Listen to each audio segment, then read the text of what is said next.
محمد صلی اللہ تعالیٰ علیہ وسلم نے مولا علی شیر خدا اور حضرت عمر فاروق بندے بھی حضور نے وہ چنے جو سرخیل ہیں دونوں، مولا علی فاروق اعظم امیر المومنین دونوں کو بلایا اور بلا کے فرمایا یہ میرا جبہ لے جاؤ اور میرے بعد میرے وصال کے بعد وہاں جانا کرن میں تمہیں اویس ملے گا، اسے میرا جبہ دینا۔ اور دیکھو کیا خوبصورتی ہے لفظوں میں، یہ بات ان کی شان کو کہاں سے کہاں لے گئی۔ محبوب فرمانے لگے اسے کہنا میری امت کی بخشش کی دعا کرے، اسے کہنا میری امت کی بخشش کی۔ حضرت علی المرتضیٰ کا رتبہ بھی ان سے زیادہ ہے، جناب عمر کا رتبہ بھی، اس کا مطلب ہے بڑا بھی چھوٹے سے کبھی کبھی دعا کے لیے کہہ سکتا ہے کہ یار میرے لیے دعا کر دینا۔ نبی کریم علیہ السلام نے جبہ دیا، جبہ دے کے بھیجا۔ حضرت عمر گئے ملنے، جناب مولا علی گئے، جا کے پوچھا وہ کدھر ہے، کہا وہ دیوانے سے ہیں، گھومتے رہتے ہیں۔ جب ملاقات ہوئی تو حضرت اویس کرنی دوڑے آئے۔ جناب عمر کہنے لگے آپ کا نام اویس ہے؟ کہنے لگے ہاں عمر فاروق میرا نام اویس ہی ہے۔ پھر آگے بڑھ کے کہنے لگے علی آپ کی طبیعت مبارک کیسی ہے؟ پھر وہ جبہ وصول کیا، کہا محبوب نے کہا تھا امت کے لیے دعا کرنا، تو حضرت اویس نے فوراً سر سجدے میں رکھ دیا۔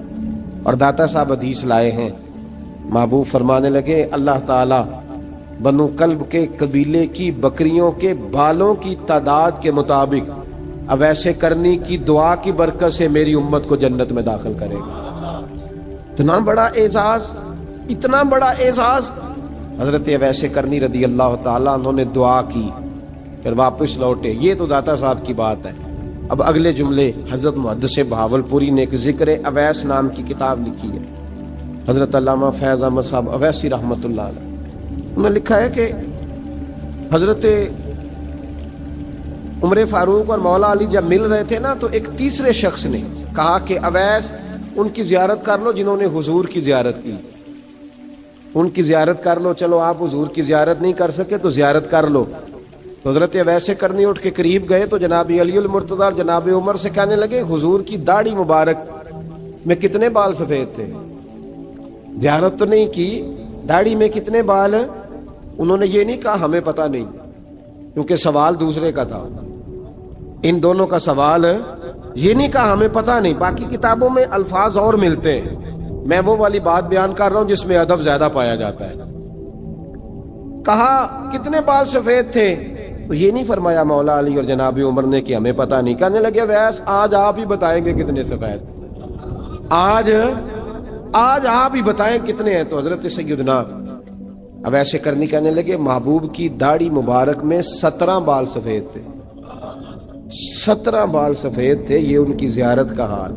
حضرت اویس کرنی نے ہمیں بتایا کہ دور رہ کے اطاعت صحیح کرنا، تمہارا ذکر دربار رسول پہ بھی ہوگا اور دربار خداوندی پہ بھی ہوگا۔ حضرت حرم بن حیان رحمت اللہ تعالی علیہ فرماتے ہیں میں حضرت اویس کرنی کو ڈھونڈنے چل پڑا، ڈھونڈنے بھی اسے نکلا جسے کسی نے نہیں ڈھونڈا اور جو کبھی کسی کو نہیں ملے۔ حضرت اویس کرنی، یہ فکرہ کسی درویش نے نا حضرت اویس کرنی کے لیے کہا، یہ فکرہ پورا فیٹونی پہ آتا ہے، اسی کسی دے کچھ نہیں جے لگ دے تے نہ کوئی ساڈا دردی، کوئی یارانہ نہیں، کوئی دوستانہ نہیں۔ حضرت اویس کرنی کا مزار بھی کنفرم نہیں کہ کدھر ہے، بس اسی کسی دے کچھ نہیں لگ دے، کیا ضرورت ہے، بس ٹھیک ہے۔ اپنا جو ہے انداز سارے زمانے سے علیحدہ کر کے رکھا انہوں نے، علیحدہ، الگ تھلگ۔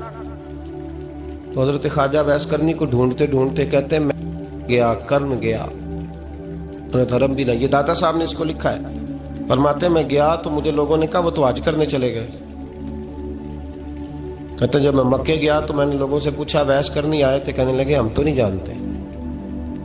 یہ تو میرے جیسے لوگ ہوتے ہیں نا جن کی تصویریں زیادہ نکلتی ہیں تو جن کی ویڈیو زیادہ ہوتی ہے تو لوگ زیادہ جاننے لگتے ہیں، ورنہ رب کریم کے بندے تو چھپے ہوئے، چکر میں پڑے ہی نہیں۔ کون اویس کرنی؟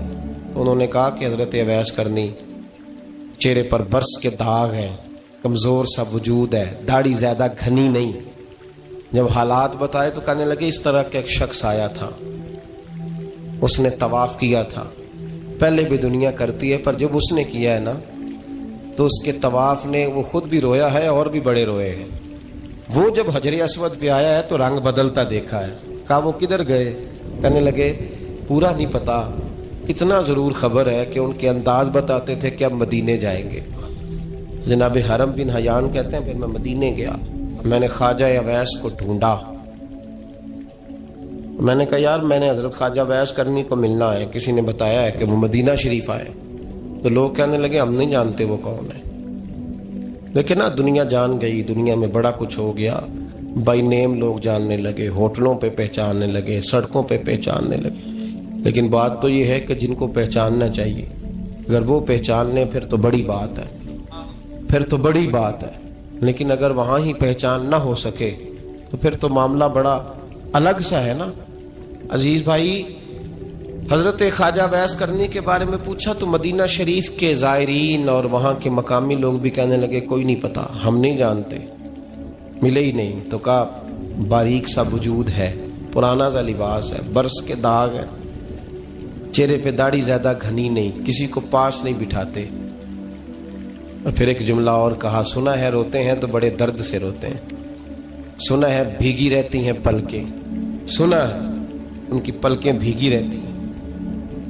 میں 2-4 دن پہلے کسی سے سن رہا تھا شعر، اس نے کہا تھا ایک واری میری آنکھیاں تو انہوں نے اتھرو پونجے سن، ہن چسکا پہ گیا رونے دا، ہر ویلے یا ہوزاری ہے۔ کہتے ہیں کہ وہ اس طرح کی اس کی کیفیت ہے۔ کہتے ہیں میں نے کہا یار وہی تو اویس کرنی تھے، کدھر گئے؟ کہنے لگے کوئی خبر نہیں، جب وہ آئے ہیں تو ان کے آنے کا انداز ہی نرالا تھا، سسکیاں اور آہیں نکل گئیں اس شخص کی جب وہ مدینے آیا۔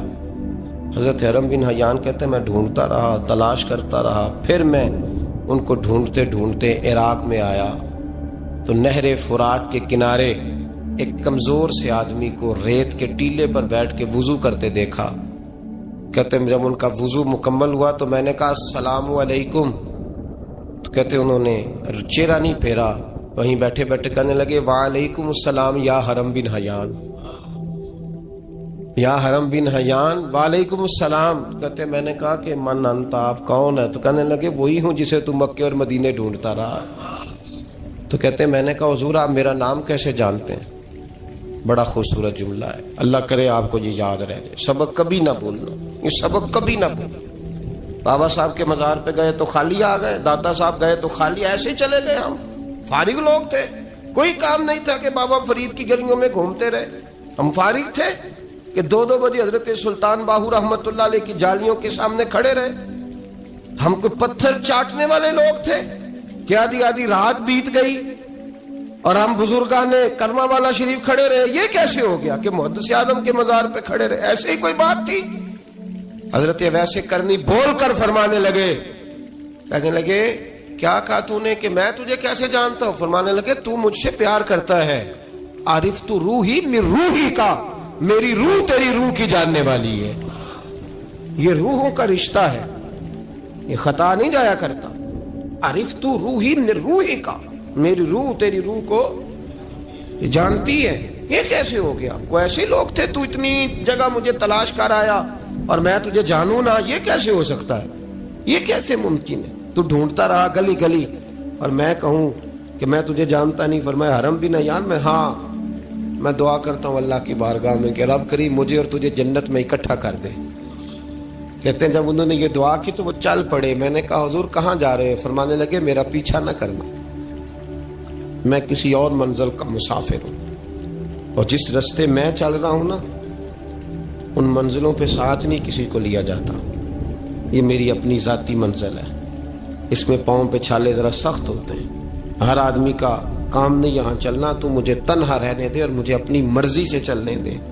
کہتے میں نے منت کی تو کہنے لگے بس انہیں جد و جہد بڑی کی تھی تو تیرے ساتھ ملاقات کر لی، تجھے پہچان لیا، تیرے ساتھ بات کر لی، ورنہ میں کہہ چکا ہوں اسی کسے دے کچھ نہیں لگ دے۔ اسی لیے میں نے حضرت غالباً امام شورانی رحمت اللہ علیہ کے حوالے سے پڑھا ہے کہ قیامت کے دن جب حضرت ویسے کرنی جنت میں جائیں گے تو ممکن ہے اس وقت بھی لوگوں کو دیدار نہ کرایا جائے، بلکہ امام شورانی کہتے ہیں اللہ 70,000 فرشتے ان کی شکل کے پیدا فرمائے گا اور ان کے جھرمٹ کے اندر چھپا کے انہیں جنت میں داخل کرے گا۔ ملاقات کس سے ہوگی؟ صرف انہی سے ہوگی جن کے لیے انہوں نے زندگی گزار دی۔ یا خدا سے ملیں گے یا مصطفیٰ کریم سے ملیں گے. یہ بھی لوگ تو محبت کریں. صالحین کا پیار، نیک لوگوں کی محبت، صالحین کی محبت رستہ آسان کرتی. کوئی شک نہیں کہ زمانے میں سارے لوگ اچھے نہیں ہوتے، برے لوگ بھی آئے ہیں مارکیٹ میں، ہوتے ہیں، لیکن 2 4 5 10 بروں کو لے کر کے اچھوں کی محبت چھوڑ دیں گے، نیک لوگوں کا ذکر چھوڑ دیں گے، ان کا پیار چھوڑ دیں گے، ان کا تذکرہ پڑھنا چھوڑ دیں گے، ان کے پاس بیٹھنا چھوڑ دیں گے. گزشتہ دور میں جو بادشاہ بھی نیک ہوئے نا، وہ بھی صالحین کی محبت کی وجہ سے نیک ہوئے. اورنگزیب عالمگیر اگر کچھ بہتر ہوئے تو اس لیے کہ ملا جیون نیک آدمی سے محبت کرتے تھے. محمود غزنوی کی بہتری کا سبب یہ تھا کہ حضرت سیدنا ابو الحسن خرقانی کے پاس جایا کرتے تھے. صالحین کی محبت نے بادشاہوں کے رخ بدلے، بادشاہوں کے. ان لوگوں کو پیار تھا تو اعلیٰ جہانگیر بادشاہ جایا کرتا تھا خواجہ اجمیر کے آستانے پر. تو لوگ کہتے ہیں کہ بڑے سخت دنوں میں بھی ہم اس کی آنکھوں میں آنسو دیکھا کرتے تھے. درد والی جگہ پہ جاتے تھے نا لوگ تو درد مند ہو جاتے. اس لیے صالحین کا پیار کبھی نہ چھوڑے، کبھی نہ چھوڑے. میرے بھائی، کپڑوں پہ مٹی پڑ جائے نا تو کپڑے دھوئے جاتے ہیں، اتار کے پھینکے نہیں جاتے. چیزیں غلط ہو جائیں تو گرد جھاڑی جاتی ہے. اس نظام کو چھوڑا. صالحین کا پیار کبھی نہ چھوڑنا، کبھی نہ چھوڑنا. رب کریم کے بندوں کی محبت اللہ تبارک و تعالیٰ کے قریب کرے گی آپ کو. اللہ کے بندوں کی محبت آپ کے اندر جلوے پیدا کرے. اور اگر آپ ان کو پڑھیں گے، میں جب پاک پتن شریف جاتا ہوں یا کسی مزار پر میں کھڑا ہوتا ہوں نا، تو وہ جو حالات پڑے ہوتے ہیں نا ان بزرگوں کے، وہ سامنے آتے ہیں کہ یہاں خواجہ نظام الدین محبوبی لائی تشریف لائے. دیکھیں نا، اگر کوئی بندہ سوچے تو ہو سکتا ہے کہ اس کا کلیجہ پھٹنے کو آئے. جب خواجہ نظام الدین صاحب کہتے ہیں کہ جو باب جنت ہے نا بابا فرید صاحب کا، کہتے ہیں ایسی باب جنت نہیں. فرماتے ہیں جب بابا صاحب کا وصال ہوا تو بابا صاحب وہیں لیٹے ہوئے تھے جہاں آج ان کی مزار ہے، اور ان کے سرانے بالکل جس جگہ کو لوگ باب جنت کہتے ہیں وہاں میں نے رسول پاک کو کھڑے ہوئے دیکھا ہے. اب کوئی آدمی حضور کی خوشبو محسوس، اس کا ایک ارادہ بن گیا نا کہ یہاں حضور کھڑے تھے، اس پر کیفیت کیا طاری ہو، اس پر انداز کیا ہوگا، اس پر وارد کیا ہوگا، وہ کہاں پہنچ جائے گا 1-2 منٹ کے اندر. تو یہ تو اس وقت ہے جب اس کے محسوسات ہوں گے، جب وہ نظریاتی طور پر اس بات سے متفق ہوگا، جب وہ خوشبو محسوس کرنے کی صلاحیت رکھتا ہوگا. ایک بات عذرائے محبت ہے، کہہ دیتا ہوں کیونکہ سوالات ہوتے رہتے، کہہ دیتا ہوں. اعلیٰ حضرت کے ایک مرید تھے مولانا حشمت علی خان صاحب رحمۃ اللہ، بڑے تگڑے آدمی، جن لوگوں کی پوزیشن بڑی سخت فاضل لوگ ہوتے ہیں نا، اور حاضر جواب 1 منٹ سے پہلے. پاک پتن شریف گئے تو باب جنت سے گزر کے آئے. باب جنت سے کسی ہمارے عالم نے نہیں لکھا کہ جب وہاں سے گزر گیا اب توبہ نہ کرے اور کوئی اچھا عمل نہ کرے تو جنت میں جائے گا. بس یہ کہا کہ ایک دروازہ ہے جہاں خواجہ نظام نے حضور علیہ السلام کو کھڑے دیکھا، گزر جائے کوئی تو الحمدللہ اس کے لیے ایک برکت ہے. لیکن کسی شخص نے یہ نہیں کہا کہ اب وہاں سے نکل کے آ جائے اور معاذ اللہ جھوٹ بولے، جو مرضی کرے اور کہے میں جنتی ہو گیا. یہ معنی کسی بندے نے بھی بیان نہیں کیا. ہاں وہاں سے گزر کے آئے، سچی توبہ کرے، بعد میں اپنے اعمال پہ محنت کرے، اللہ اسے برکت عطا کرے گا. فرماتے میں پاک پتن شریف سے ہو کے آیا، رش بڑا تھا، اس کے ایام تھے، تو باب جنت سے گزر کے آیا تو میں بس کی چھت پہ بیٹھ گیا. کچھ اور لوگ بھی تھے، تو ان میں سے کچھ ایسے صاحبان بھی تھے جن کو بیماری ہوتی ہے چھیڑ کے رکھنے کی، کوئی نہ کوئی بات کیے رہتے ہیں، یہ ہو گیا تو وہ ہو گیا. کہتے ہیں انہوں نے بات چھیڑ دی، مولانا کہاں سے آ رہے؟ تو میں نے کہا پاک پتن شریف. تو کہنے لگے کہ آپ وہ بہشتی دروازہ جس کو کہتے ہیں باب جنت، وہاں سے بھی گزرے ہیں؟ کہنے لگے الحمدللہ، لائن تو بڑی لمبی تھی پر موقع مل ہی گیا ہے، گزر گیا ہوں وہاں سے. تو کہتے ہیں مجھے سونگنے لگ گئے. کہنے لگے پھر تو آپ جنتی ہو گئے ہوں گے، پر آپ کے پاس ہے جنت کی خوشبو نہیں آ رہی. تنزیہ انہوں نے کہا، تنزیہ. تو کہتے ہیں انہوں نے طنز کیا تو مجھے بھی حق حاصل تھا، جواب در جواب کی تو اجازت ہونی چاہیے نا. میں نے کہا مولانا آپ کیوں سونگ رہے ہیں؟ کہنے لگے میں نے حدیث پاک میں پڑھا ہے کہ جنتی 500 سال بھی دور ہوگا تو اس کے پاس سے خوشبو آئے گی، یعنی 500 سال لگیں گے ابھی اس تک تو پھر بھی جنت کی خوشبو آئے گی، تو آپ سے تو کوئی نہیں آ رہی. کہتے میں نے ان سے کہا آپ نے ایک حدیث پڑھی ہے، اگلی بھی پڑھ لینی تھی. حضور نے فرمایا جہنمی کو جنت کی خوشبو کوئی نہیں آئے گی. یہ نہیں پڑھی آپ نے حدیث، یہ نہیں نظر سے گزری. تو کہتے اب وہ مولانا مجھ سے معذرت کرنے لگے، کہنے لگے یار آپ تو ناراض ہی ہو گئے. تو میں نے کہا بھی آپ نے کیوں چھیڑی بات؟ میں نے آپ سے کوئی ڈسکس کیا؟ آپ نے پوچھا کہاں سے، آپ پھر آپ ہی نے کہہ دیا کہ وہاں سے گزرے کہ نہیں جنتی دروازے سے، اور پھر آپ نے ہی اعتراض کر دیا، تو پھر ہمیں اتنا تو حق حاصل ہے نا، ہم آہ بھی کرتے ہیں تو ہو جاتے ہیں بدنام، اور تم قتل بھی کر دو تو چرچا نہیں ہوتا، ہمیں بھی تو حق حاصل ہے نا، اتنا تو جواب در جواب ہم دے سکتے ہیں۔ تو بھائی اس لیے صالحین کی محبت کبھی نہ چھوڑیں، اللہ کے بندوں کا پیار کبھی نہ چھوڑیں، کسی بزرگ کا ذکر ہو، کسی صحابی کی بات ہو، اہل بیت نبی، حتیٰ کہ انبیاء کرام علیہ السلام، اللہ کے انبیاء کی محبت، ان کی تعظیم، ان کا اکرام اپنے دل میں بٹھائیں، اس کو جگہ دیں۔ تو خواجہ ویسے کرنی رضی اللہ تعالیٰ عنہ بظاہر حضور تک پہنچے نہیں، لیکن ان گلیوں میں رہے جو گلیاں میرے مصطفیٰ تک جاتی تھی، ان رستوں میں رہے۔ ہمیں نہ پہنچنے کا بڑا شوق ہے، دیکھنے کا بڑا شوق ہے، اور بھائی یہی بہتر ہے کہ پردوں میں وہ پردہ پوش رہے، وہ اگر پردے اٹھا دے تو کسے ہوش رہے۔ حکم یہ دیا گیا ہے کہ یا ایھا الذین آمنوا اتقوا اللہ وکونوا مع الصادقین، اللہ سے ڈرو ایمان والو اور سچوں کی سنگت اختیار کرو۔ اس آیہ کریمہ کے تحت بھی تمام مفسرین نے یہی لکھا ہے کہ تم اچھے لوگوں کے رستے پہ چلو۔ کیا کرو؟ وہ جو ہمیں شوق ہے نا، اب تو خیر زیارتوں کی پٹاری کھلی ہوئی ہے، اب تو لوگوں کو زیارت ہوتی ہے وہ ساتھ فیس بک پہ بھی جاتی ہے، کرامت آتی ہے تو وہ سیدھی پبلشر کے پاس جاتی ہے، اور لوگوں کا دل کرتا ہے مجھے چھیڑو صحیح، 15-18 کرامتیں تیار ہیں، جڑے محرم راز حقیقت دے او تے راز حقیقت کھول دے نہیں، اے جنہ ویکھیا نہیں او کرن گلاں، جنہ ویکھ لیا او تے بول دے ہی نہیں، اے جنہ ویکھیا نہیں او کرن گلاں، جنہ ویکھ لیا او تے وہ کہاں بات کرتے ہیں صاحب۔